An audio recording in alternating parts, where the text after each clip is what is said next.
오늘 본문은 솔로몬 왕이 하나님을 예배하는 성전을 건축했다는 그런 기록입니다. 근데 여러분, 여기 그 크기가 기록이 되어 있는데 계산해 보면 이 성전의 크기가 우리 생각보다 그리 크지를 않습니다.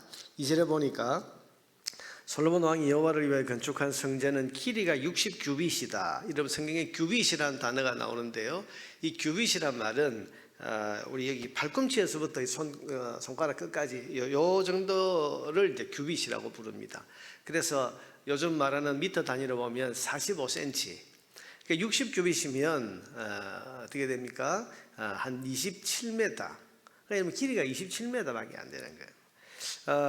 그리고 폭은 거기 보니까 너비가 20규빗, 높이가 30규빗 되는데 폭이 20규빗이니까 한 9m 정도. 이런 폭이 9m밖에 안 돼요.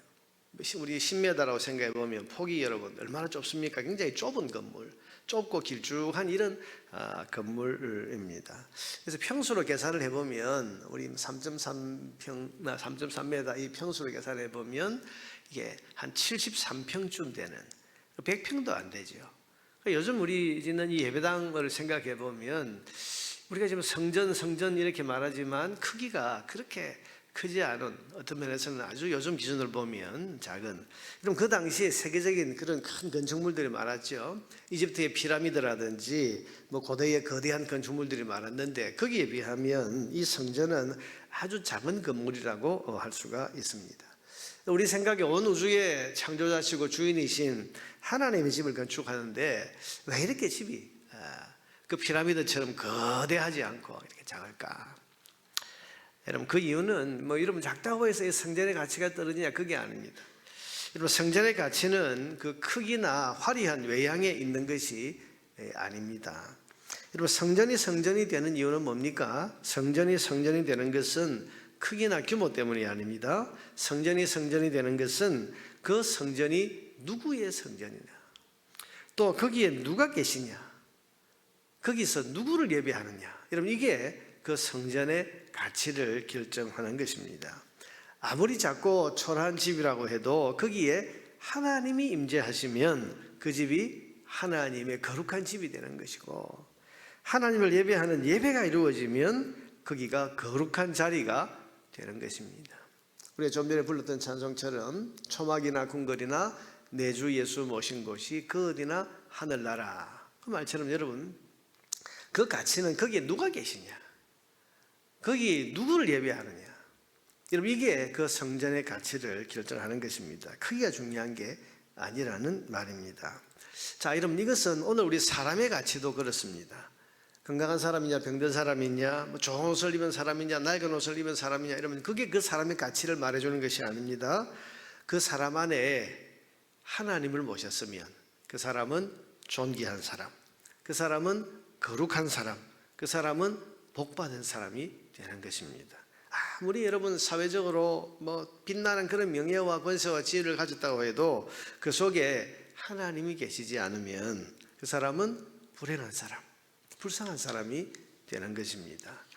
사랑하는 여러분, 우리가 우리 자신을 볼 때에 세상의 가치 기준을 가지고, 마치 여러분 성전이 피라미드처럼 어마어마하고 거대하기 때문에 그래서 이게 존귀하다, 여러분, 그런 세상의 어떤 기준이 아니고 오늘 하나님의 기준, 거기에 누가 계시냐, 거기에 누가 임재하시냐, 거기서 누구를 위한 예배가 드려지느냐, 이게 여러분 성전의 가치를 결정하는 것이 된다면 오늘 우리 사람의 가치도 우리는 그렇게 얘기해야 됩니다.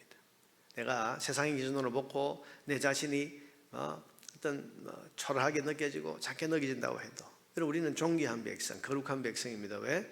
하나님이신 성령께서 우리 안에 임재해 계시기 때문입니다.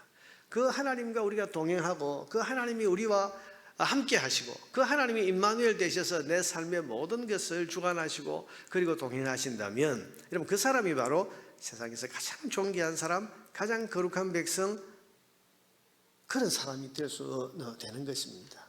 사랑하는 여러분, 내 안에 성령 하나님이 계시다, 하나님이 내 안에 계시다, 나는 하나님을 모신 사람이다, 이 사실을 우리는 절대로 잊지 말아야 됩니다. 그래서 사람의 가치가 어디에 있냐, 오늘 성전의 이 모습을 보면서 하나님이 그 안에 계시는, 그래서 내 안에 성령 하나님이 계신 것에 대해서 우리는 늘 감사함과 자부심과 내 삶의 가치가 얼마나 귀중한가를 여러분 깊이 생각하면서 많은 사람들 앞에서 나는 존귀한 하나님의 거룩한 백성이라고 하는 이 거룩한 자존감을 가지고 살아갈 수 있는 저와 여러분 되기를 바랍니다.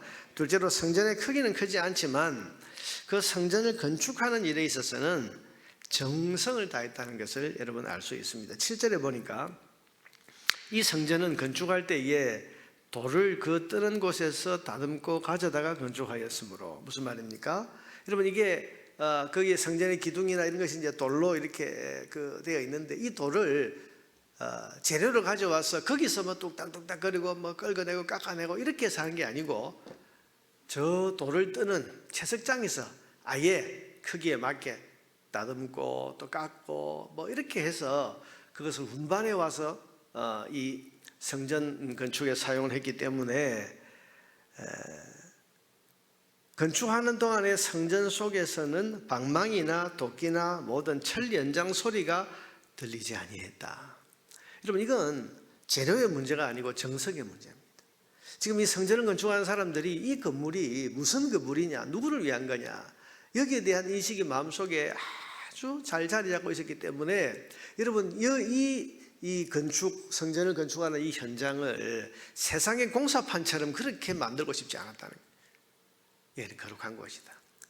잡된 소리가 나서는 안 된다. 하나님이 계시는 곳이다. 그러니 우리가 정성을 다해서 방망이나 그 철 연장 소리 하나 들리지 않는 경건하고 엄숙한 그런 자세로 지금 이 성전을 건축했다. 그렇게 지금 말하는 것입니다. 그만큼 이 사람들은 우리가 하나님을 모신다고 하는 이 사실 때문에 경건한 두려움과 경외심을 가지고 지금 이 성전 건축에 참여를 하고 있었던 것입니다.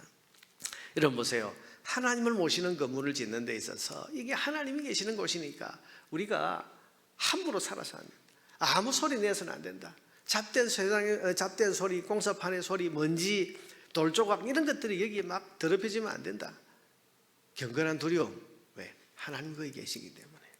그렇다면 오늘 하나님을 모시고 사는 우리는 얼마나 말에 있어서 조심하고, 행동에 있어서 조심하고, 삶에 있어서 조심하고 또 조심하고, 여러분, 그래서 내 안에 하나님을 모신 사람으로서 그 하나님을 모신 사람으로서의 삶을 얼마나 우리가 신중하게 살아가야 하겠는가 하는 것을 생각하게 됩니다. 여러분, 저와 여러분 안에는 하나님이신 성령님이 계십니다.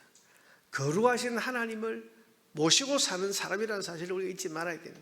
그래서 나는 나 혼자의 삶이 아니고 어디를 가든지 누구와 있든지 무엇을 하든지 나는 하나님을 모신 사람, 하나님을 지금 모시고 다니는 사람, 그러니 경건한 두려움과 경외심을 가지고 그리스도인으로서 말에 있어서, 행동에 있어서, 삶에 있어서 마치 지금 돌소리, 철 연장 소리 하나조차 내지 않으려고 애썼던 이 성전 건축한 사람들처럼 하나님 앞에서 두려운 경외심과 경건한 마음을 가지고 그렇게 우리의 모든 일상을 살아갈 수 있어야 할 것입니다. 셋째로 우리가 꼭 기억해야 할 것이 11절 말씀이에요. 여호와의 말씀이 솔로몬에게 임하여 이르시되, 성전 건축 다 끝난 다음에 하나님이 솔로몬에게 나타나셨습니다. 자, 보세요. 성전 건축을 다 한 다음에 하나님이 솔로몬에게 나타나서 말씀을 하셨다면 무슨 말씀을 하실 것 같습니까? 그래, 너 이렇게 그동안 참 내 집이 없었는데 내 집을 지었으니까 너 참 수고했다. 내가 너에게 복을 주마. 이 성전 건축한다고 너 정성을 다했으니 너 참 잘했다. 내가 너에게 복 주마. 이렇게 하나님 말씀하셔야 될 것 같은데, 근데 여러분, 이 내용을 읽어보면 그런 내용이 아니에요. 예전에 하시는 말씀을 그대로 합니다. 보세요. 12절에 네가 지금 이 성전을 건축하니, 자, 여기까지는 좋습니다. 근데 그 다음 보세요. 내가 복을 주겠다가 아니라 네가 만일 내 법도를 따르고 내 율례를 행하고 내 모든 계명을 지켜 그대로 행하면 내가 내 아버지 다윗에게 한 날을 네게 확실히 이룰 것이다.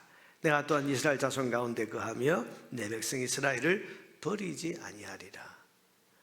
성전 건축했으니까, 이 참 중요한 일을 했으니까 내가 네게 복을 주마, 이런 말씀이 아니고, 어떻게 하면 내가 약속을 지키고 또 너희를 떠나지 아니하고 버리지 아니하라 말씀하셨습니까? 늘 하시던 말씀을 지키고 법도와 율례와 명령을 잘 지키면, 무슨 말입니까? 하나님의 복 주시는 기준은 우리가 뭐 대단한 일을 하나님께 해드렸다고 해서, 여러분, 그래서 하나님 우리에게 복을 주시는 것 이전에 그보다 더 중요한 복의 기준이 무엇입니까? 하나님 말씀 순종에 있는 거예요. 성전 건축이라고 하는, 여러분, 이 참 귀한 일을 해내었으면 하나님께서 그냥, 그래, 너 이 귀한 일을 했으니 내가 복 좀 하실 것 같은데, 그게 아니고 이 성전을 건지었지만 그보다 더 중요한 게 있다는 겁니다. 네가 이 성전 지었다고 함부로 말씀 벗어나서 살고, 이제 성전까지 지어드렸으니 하고 방심하고 나태해서 하나님 말씀 저버리면 복이 없다는 거예요. 그러나 성전을 지었든지 짓지 않았든지 말씀에 순종하면 그게 복이고, 너 이제 성전을 건축했으니 지금부터 해야 할 것은 말씀대로 사는 것이고, 말씀대로 살면 전에 이야기했던 대로 복이 임할 것이다. 여러분, 이건 성경이 항상 가르쳐 주시는 변함없는 복의 비결입니다. 우리가 시편 1편 말씀을 잘 알죠. 복 있는 사람은 악인들의 길을 따르지 아니하고 죄인들의 길에 서지 아니하고 오만한 자의 자리에 앉지 아니하고 오직 어떤 사람? 여호와의 율법을 즐거워하고 그 율법을 주야로 묵상하는 자다. 이런 복의 길이 딴 데 있지 않습니까? 우리가 오늘도 잘되고 형통한 길은 말씀대로 사는 데 있습니다. 말씀의 길을 따라 사는 데 있습니다. 우리가 때로는 수고도 많이 하고 또 주를 위해서 참 헌신도 하고 어떤 공로를 많이 세우기도 합니다만은 우리가 이것 때문에 방심하면 안 됩니다.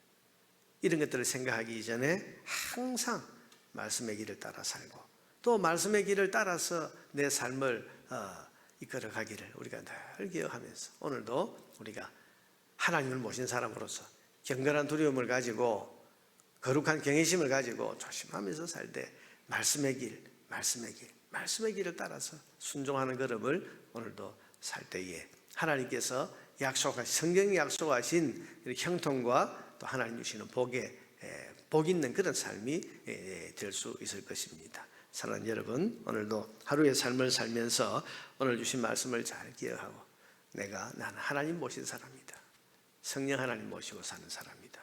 그리고 이 하나님을 모시고 경건하게 말씀대로 살아가기를 마음에 새롭게 다짐하고 그 말씀의 길을 걸어가는 저와 여러분 되기를 주의 이름으로 축원합니다.